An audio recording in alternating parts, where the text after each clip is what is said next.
অন্যান্য দিনের সন্ধ্যার তুলনায় আজকে সন্ধ্যাটা কেমন জানি আমার কাছে অন্যরকম লাগছে। আলহামদুলিল্লাহ, পবিত্র মাহে রমজান আবার বছর ঘুরে চলেই এলো। ভাবতে অবাক লাগে, এই তো সেই দিনই আমরা রোজা পালন করলাম। এত তাড়াতাড়ি দিনগুলো কিভাবে চলে গেল যে আবার রোজা চলে এলো। আসসালামু আলাইকুম আরবান সোলস, কী খবর? আশা করি আপনারা সবাই অনেক বেশি ভালো আছেন। বরাবরের মতো আমিও ভালোই আছি। আপনাদের সবাইকে পবিত্র মাহে রমজানের অনেক অনেক শুভেচ্ছা। আর আজকে আমি আকাশের দিকে আসলে তাকিয়ে চাঁদ খোঁজার চেষ্টা করছিলাম, কিন্তু আজকে আকাশটা মেঘলা হওয়ার কারণে চাঁদটা চোখে পড়েনি। তো যাই হোক, যেহেতু কাল থেকে পবিত্র রমজান শুরু হয়ে যাচ্ছে, তো আজ রাত থেকেই তারাবির নামাজ শুরু। তো এখানে মসজিদে মোটামুটি অনেক গাড়ি দেখতে পেলাম, ভালোই লোকজন এসেছে। আর সাফনের বাবা কিন্তু তারাবির নামাজ পড়তে চলে গেছে।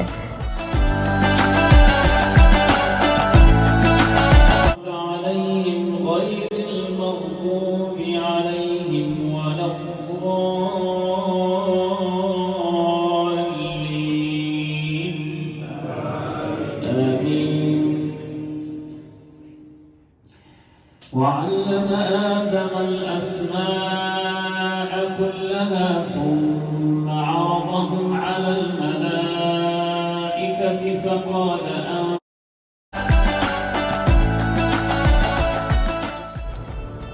যেহেতু সাফন বাসায় নেই, এই ফাঁকে আমি একটু আপনাদের সাথে শেয়ার করি যে আমি রমজান উপলক্ষে আমার বাসাটাকে একটু হালকাভাবে সাজিয়েছি, একটু লাইটিং করেছি আর কি। তো এই যে রামাদান কারিম যে লেখাটা দেখছেন, আর এই ডিজাইনটা কিন্তু আমি নিজের হাতে করেছি। আমাকে কিন্তু কমেন্টে জানাতে ভুলবেন না যে কেমন হয়েছে। আর একটু হালকা লাইটিং না করলে আসলে ভালো লাগে না। আর এই যে ল্যান্টিনগুলো দেখছেন, তারপরে কাবা শরীফ, তারপরে এখানে একটা ক্যান্ডেল হোল্ডার আছে, আসলে অন্ধকার কারণে অতটা বোঝা যাচ্ছে না। তো যাই হোক, এইগুলো কিন্তু আমি নিজের হাতেই বানিয়েছি।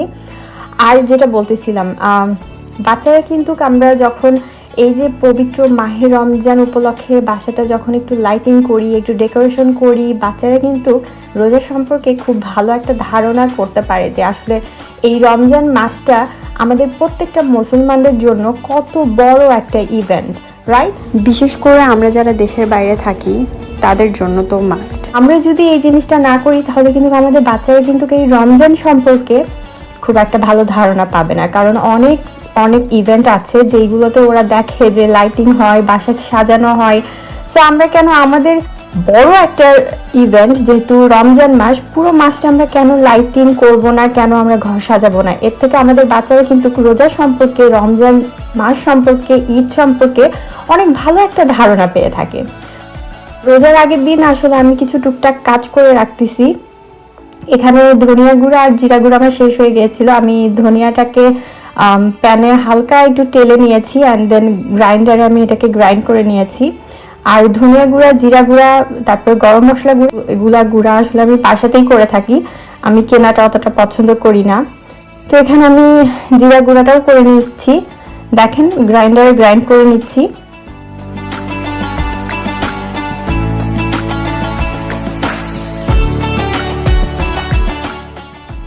আর পবিত্র মাহে রমজান সম্পর্কে আসলে আমি কি বলবো, এই মাসটাতে এমন একটা শান্তি বিরাজ করে। আসলে আমরা সবসময় ইবাদত বন্দেগীতে বিজি থাকি, তারপরেও রোজার মাসে তো কাজ শেষ হবার না, কিন্তু ইবাদত তো আমাদেরকে করতেই হবে। আর এখানে আমি কিছু ফ্রোজেন আইটেম করে রেখেছিলাম গত আগের দিন। এখানে আমি ব্রেড রোল বানিয়েছি, তারপরে ডাল পুরি বানিয়েছি, তারপরে এটা কি মাংসের সিঙ্গারা বানিয়েছি, গরুর মাংসের সিঙ্গারা। আসলে আমি ভয়েস ওভার দিতে জানি নিজেই কনফিউজ হয়ে যাচ্ছি, কারণ এই ধরনের ভিডিও আমি আসলে কখনো মেক করি নাই, আমি ব্লগিং আসলে কখনো করি নাই। আপনারা যদি আমার আগের ভিডিওগুলো দেখে থাকেন তাহলে বুঝতে পারবেন। সো একটু তো ভুল হবেই, একটু ক্ষমা সুন্দর দৃষ্টিতে দেখবেন। এটা হলো পরের দিন সকাল, আজকে প্রথম রোজা, এই তো শুরু হয়ে গেছে। আসলে এই রোজার মাসে আমি কি ভিডিও আপনাদের সাথে শেয়ার করব আমি ঠিক একটা বুঝে উঠতে পারতেছিলাম না। তাই ভাবলাম যেহেতু আমি ইফতার বাসাতে মেক করি, তো কেননা আমি ইফতারের আইটেমগুলো আপনাদের সাথে একটু শেয়ার করি। আর যেহেতু রোজার মাসে রোজা রিলেটেড ভিডিও দেওয়ারই আমি চেষ্টা করব। আর এখানে আমি ফ্রোজে যে আইটেমগুলো করে রেখেছিলাম সেটা সকালবেলা আমি এটাকে বের করে নিয়ে আমি নর্মাল ফ্রিজে রেখে দিব ডিফ্রস্ট হওয়ার জন্য, যাতে করে আমার ভেজে নিতে সুবিধা হয় বিকালে। আসলে রোজার মাসে আমরা সবাই যা করে থাকি আর কি, আমিও সেম জিনিসগুলাই করার চেষ্টা করব। যেহেতু প্রথম দিন, আজকে প্রথম রোজা বলার কথা। এখানে আমি ছোলা বসাই দিছি প্রেসার কুকারে, কারণ আমি একবারেই সব মশলা দিয়ে প্রেসার কুকারে আমি সিদ্ধ করে নিয়েছি। ছোলাটা কিন্তু সিদ্ধ হয়ে গেছে। এখন আমি জাস্ট এটাকে বাগার দিব, দিয়ে পানিটাকে শুকাইলেই আমার ছোলাটা একদম কমপ্লিট হয়ে যাবে। আর বাগার দেওয়ার জন্য এখানে আমি 2টা তেজপাতা আর একটু রসুন কুচি নিয়েছি। এখন আসলে আমি রেসিপি ওইভাবে শেয়ার করতেছি না কোনো কিছুরই। আমি এই রান্নার ফাঁকে ফাঁকে আপনাদের সাথে ছোট ছোট কিছু হাদিস শেয়ার করব।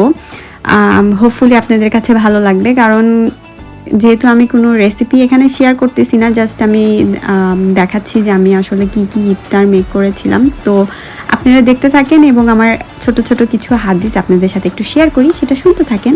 হোপফুলি আপনাদের কাছে ভালোই লাগবে, খারাপ লাগবে না।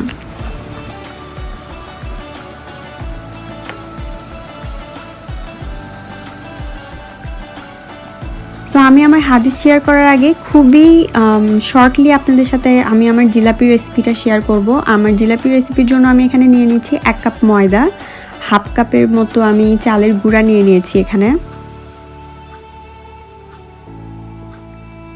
আর হাফ টিস্পুন আমি এখানে নিয়েছি বেকিং সোডা। এটা কিন্তু বেকিং পাউডার না, বেকিং সোডা নিয়েছি। আর মেল্ট করা আমি ঘি নিয়ে নিচ্ছি 1 টেবিল স্পুন। আপনারা মেল্ট করা ঘি অথবা বাটার দুটার একটা ব্যবহার করতে পারবেন।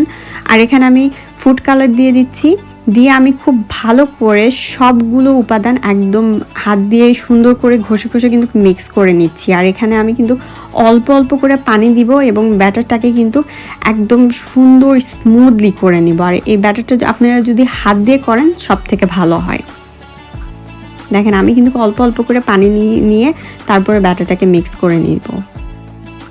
অল্প অল্প করে পানি দিয়ে আমি কিন্তু একটা স্মুথ ব্যাটার রেডি করে নিয়েছি। দেখেন ব্যাটারটাকে যখন আমি উপর থেকে ফালাচ্ছি তখন কিন্তু সরাসরি পড়েও যাচ্ছে না, আবার কিন্তু আটকেও নাই। তার মানে আমার ব্যাটারটা একদম রাইট কনসিস্টেন্সিতে আছে। সো এইভাবে ব্যাটারটা আপনাদেরকে করে নিতে হবে। আর এখানে আমি একটা জিবলক ব্যাগ নিয়ে নিয়েছি। আমি আজকে জিবলক ব্যাগেই ব্যাটারটাকে ঢেলে নিব।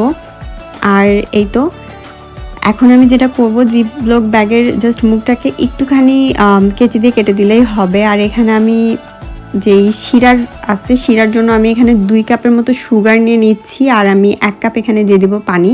আর সুন্দর একটা স্মেল যাতে আসে এই জন্য আমি এখানে দিয়ে দিব সাদা এলাচ 2টা।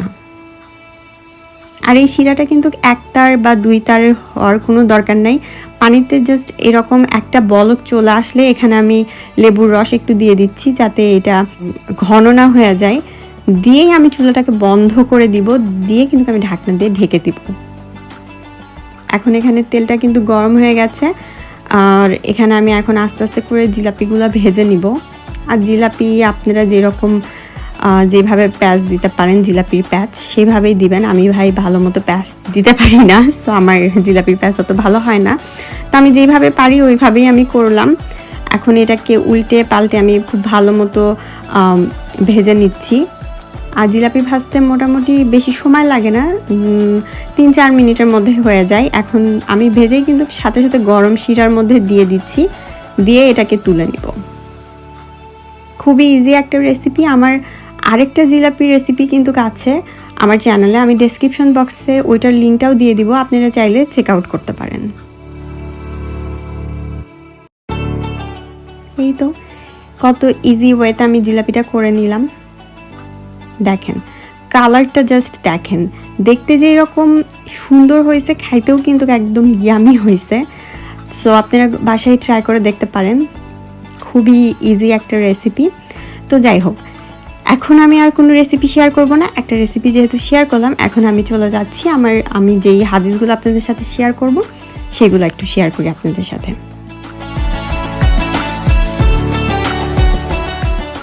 আমার প্রথম হাদিস হলো, সাওয়াম হচ্ছে এমন একটি ইবাদত যা আপনাকে ঘুমানোর সময়ও নেকি দিতে থাকবে।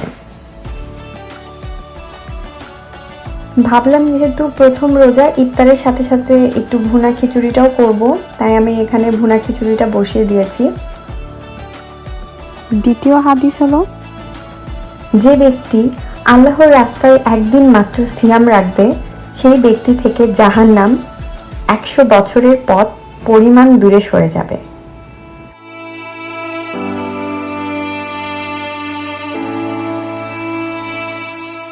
যেহেতু আর বেশিক্ষণ সময় নেই, আমি ইফতারের জন্য যেগুলো ফ্রোজেন আইটেম ছিল সেগুলো আস্তে আস্তে করে ভেজে নিব।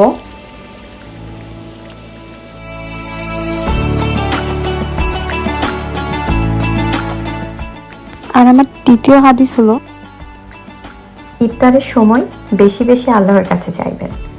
একমাত্র মুসা নবী আল্লাহর সাথে ঘন ঘন সাক্ষাৎ করার বায়না ধরতেন এবং সুযোগও পেতেন।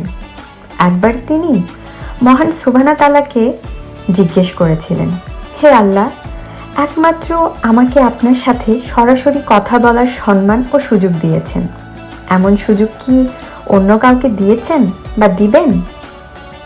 আল্লাহ সুবহানা তাআলা বললেন, পরবর্তীকালে আমি একদল লোক পাঠাবো যারা মুহাম্মদ সাল্লাল্লাহু আলাইহি সাল্লামের উম্মত হবে, যারা রোজা রাখবে এবং রোজা অবস্থায় তারা তোমার চেয়েও আমার অধিক নিকটবর্তী হবে। হে মুসা, যখন তুমি আমার সাথে কথা বলো তখন আমার আর তোমার মধ্যে ৭০,০০০ সূক্ষ্ম পর্দা থাকে, যা তুমিও দেখতে পাও না। কিন্তু ইফতারের সময় আমার ও আমার ওই সব বান্দার মাঝে একটি পর্দাও থাকবে না। সুবহানাল্লাহ। হে মুসা, আমি দায়িত্ব নিচ্ছি, ইফতারের সময় আমি একজন রোজাদারের দোয়াও অস্বীকার করব না। সুবহানাল্লাহ, আলহামদুলিল্লাহ। আসলে হাদিসগুলো শুনলে মনটা ভরে যায়। তো যাই হোক, আমি ইফতারগুলো রেডি করে এখন আমার ডাইনিং টেবিলে আমি সার্ভ করে নিয়েছি।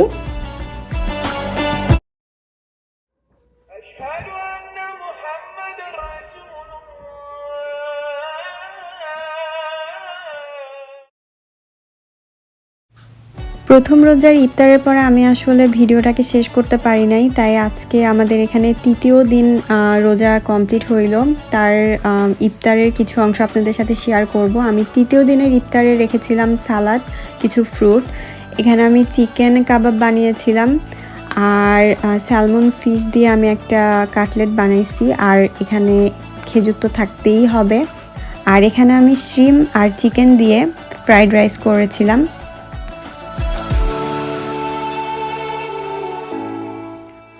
সাফন, কেমন হয়েছে খাবার?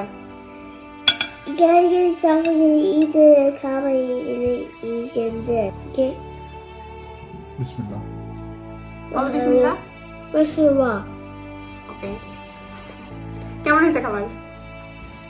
বলো কেমন হয়েছে? গুড? ওকে। সাফনের বাবা কেমন হয়েছে খাবার বলো? খুবই টেস্টি, আর কাবাবটা একদম স্মোকি হয়েছে, খুব টেস্টি হয়েছে আর কি। রেসিপি শেয়ার করিনি, আর ইনশাআল্লাহ শেয়ার করব। তো সাফন এনজয় করতেছে ফুড, সাফনের বাবাও খাচ্ছে। আমি এখনো ট্রাই করিনি।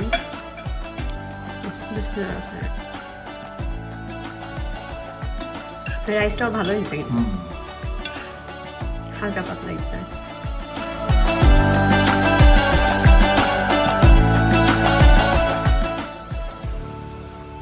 সো এই তো সাফন আর সাফনের বাবা ইফতারের পর তো নামাজ পড়তে চলে গেল। আমিও নামাজটা পড়ে নিব। ভাবলাম যে নামাজটা পড়ার আগে আমি আমার আজকের ভিডিওটা শেষ করি, না হলে প্রথম রোজার মতো আমার আজকের ভিডিওটাও অসমাপ্ত রয়ে যাবে।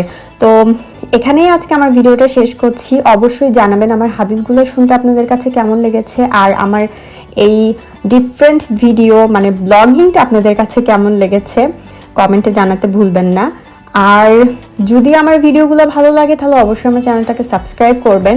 আর যদি এখন ভালো না লাগে, দেখতে থাকেন, কোনো না কোনো সময় যেহেতু আমার ভিডিওগুলো আপনাদের কাছে ভালো লেগেই যাবে, তখন সাবস্ক্রাইব করে দিন। আর যদি কেউ আমাকে ফেসবুক পেজ থেকে দেখে থাকেন তাহলে অবশ্যই আমার ফেসবুক পেজটাকেও ফলো করে দিবেন। আপনাদের সবার জন্য রইল অনেক অনেক দোয়া এবং ভালোবাসা। আমাকে, আমার পরিবারকে আপনাদের দোয়ার মধ্যে শামিল রাখবেন। আল্লাহ তাআলা আমাদের সবাইকে 30টা রোজা রাখার তৌফিক দান করুক, এই দোয়া করে আমি আজকের ভিডিওটা এখানেই শেষ করছি। আপনারা সবাই ভালো থাকবেন, সুস্থ থাকবেন এবং আরবান সলসের সাথেই থাকবেন। টিল দেন, আল্লাহ হাফেজ।